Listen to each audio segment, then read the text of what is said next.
بسم اللہ الرحمن الرحیم۔ ہم عمر رضی اللہ عنہ کی خدمت میں ان کے دور خلافت میں ایک وفد کی شکل میں آئے۔ وہ ایک ایک شخص کو نام لے لے کر بلاتے جاتے تھے۔ میں نے ان سے کہا کہ آپ مجھے پہچانتے نہیں؟ اے امیر المومنین، فرمایا کیا تمہیں بھی نہیں پہچانوں گا؟ تم اس وقت سلام لائے جب یہ سب کفر پر قائم تھے۔ تم نے اس وقت توجہ کی جب یہ سب منہ موڑ رہے تھے۔ تم نے اس وقت وفا کی جب یہ سب بے وفائی کر رہے تھے، اور اس وقت پہچانا جب ان سب نے انکار کیا تھا۔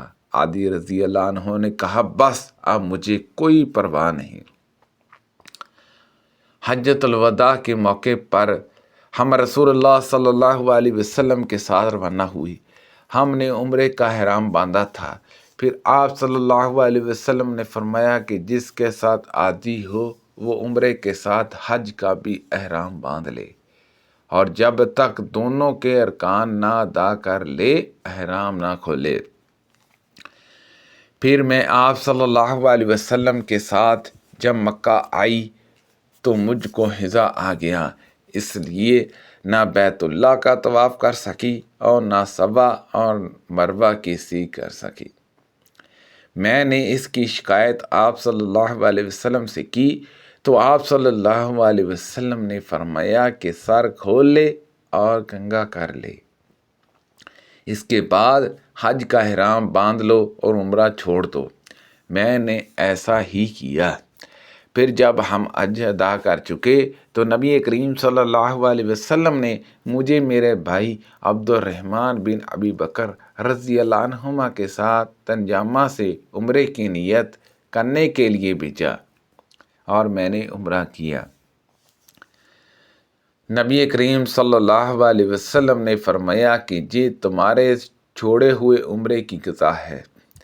عائشہ رضی اللہ عنہا نے بیان کیا کہ جن لوگوں نے صرف عمرے کا احرام باندھا تھا انہوں نے بیت اللہ کے طواف اور صفا اور مروہ کی سی کے بعد احرام کھول دیا۔ پھر منی سے واپسی کے بعد انہوں نے دوسرا طواف حج کیا۔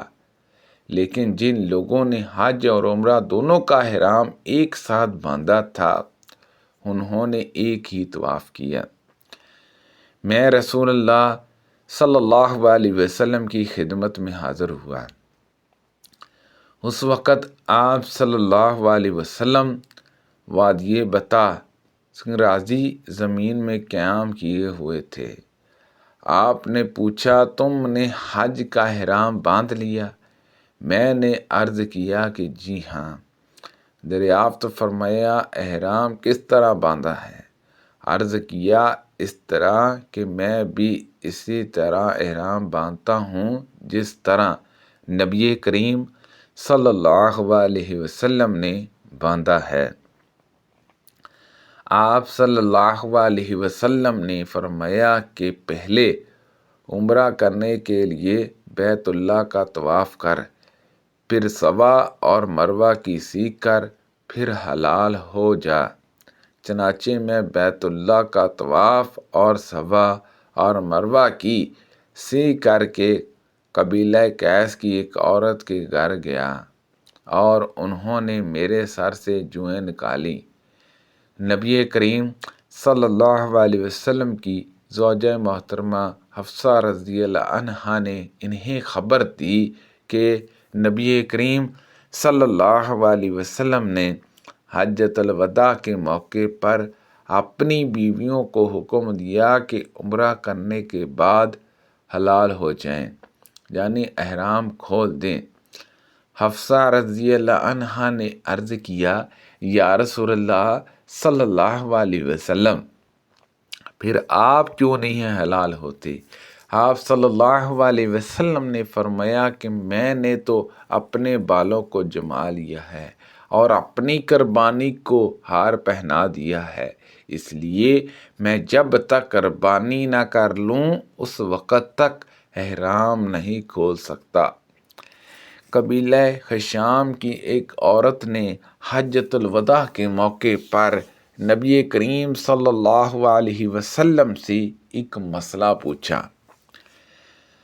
فضل بن عباس رضی اللہ عنہما نبی کریم صلی اللہ علیہ وسلم ہی کی سواری پر آپ کے پیچھے بیٹھے ہوئے تھے۔ انہوں نے پوچھا کہ یا رسول اللہ صلی اللہ علیہ وسلم، اللہ کا جو فریضہ اس کے بندوں پر ہے یعنی حج، میرے والد پر بھی فرض ہو چکا ہے، لیکن بڑھاپے کی وجہ سے ان کی حالت یہ ہے کہ وہ سواری پر نہیں بیٹھ سکتے، تو کیا میں ان کی طرف سے حج ادا کر سکتی ہوں؟ آپ صلی اللہ علیہ وسلم نے فرمایا کہ ہاں کر سکتی ہو۔ فتح مکہ کے دن نبی کریم صلی اللہ علیہ وسلم تشریف لائے۔ آپ صلی اللہ علیہ وسلم کی قصوہ اونٹنی پر پیچھے اسامہ رضی اللہ عنہ بیٹھے ہوئے تھے، اور آپ کے ساتھ بلال اور عثمان بن طلحہ رضی اللہ عنہما بھی تھے۔ آپ نے کعبے کے پاس اپنی اونٹنی بٹھا دی اور عثمان رضی اللہ عنہ سے فرمایا کہ کعبے کی کنجی لاؤ۔ وہ کنجی لائے اور دروازہ کھولا۔ آپ اندر داخل ہوئے تو آپ صلی اللہ علیہ وسلم کے ساتھ اسامہ، بلال اور عثمان رضی اللہ عنہما بھی اندر گئے۔ پھر دروازہ اندر سے بند کر لیا اور دیر تک اندر نماز اور دعاؤں میں مشغول رہے۔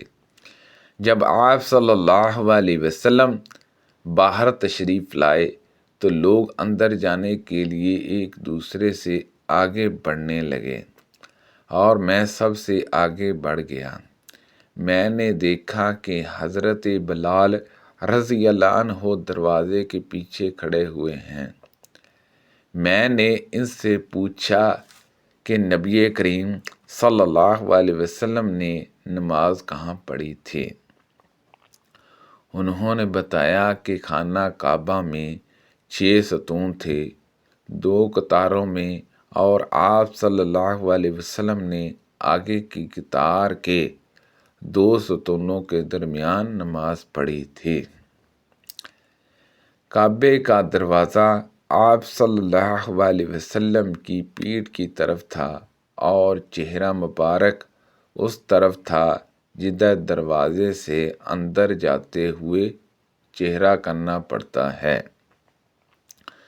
آپ کے اور دیواروں کے درمیان 3 ہاتھ کا فاصلہ تھا۔ ابن عمر رضی اللہ عنہما نے بیان کیا کہ یہ پوچھنا میں بھول گیا کہ نبی کریم صلی اللہ علیہ وسلم نے کتنی رکعت نماز پڑھی تھی۔ جس جگہ آپ نے نماز پڑھی تھی وہاں سرخ سنگ مرمر بچھا ہوا تھا۔ نبی کریم صلی اللہ علیہ وسلم کی زوجہ صفیہ رضی اللہ عنہا حجۃ الوداع کے موقع پر حضا ہو گئی تھی۔ آپ صلی اللہ علیہ وسلم نے دریافت فرمایا کہ کیا ابھی ہمیں ان کی وجہ سے رکنا پڑے گا؟ میں نے عرض کیا یا رسول اللہ صلی اللہ علیہ وسلم، یہ تو مکہ لوٹ کر طواف سے زیارت کر چکی ہے۔ آپ صلی اللہ علیہ وسلم نے فرمایا کہ پھر اسے چلنا چاہیے، طواف وداع کی ضرورت نہیں۔ ہم حجۃ الوداع کہا کرتے تھے جب نبی کریم صلی اللہ علیہ وسلم موجود تھے، اور ہم نہیں سمجھتے تھے کہ حجۃ الوداع کا مفہوم کیا ہے۔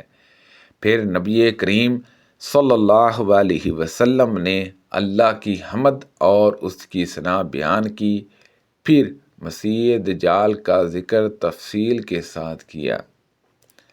آپ صلی اللہ علیہ وسلم نے فرمایا کہ جتنے بھی انبیاء اللہ نے بھیجے ہیں سب نے دجال سے اپنی امت کو ڈرایا ہے۔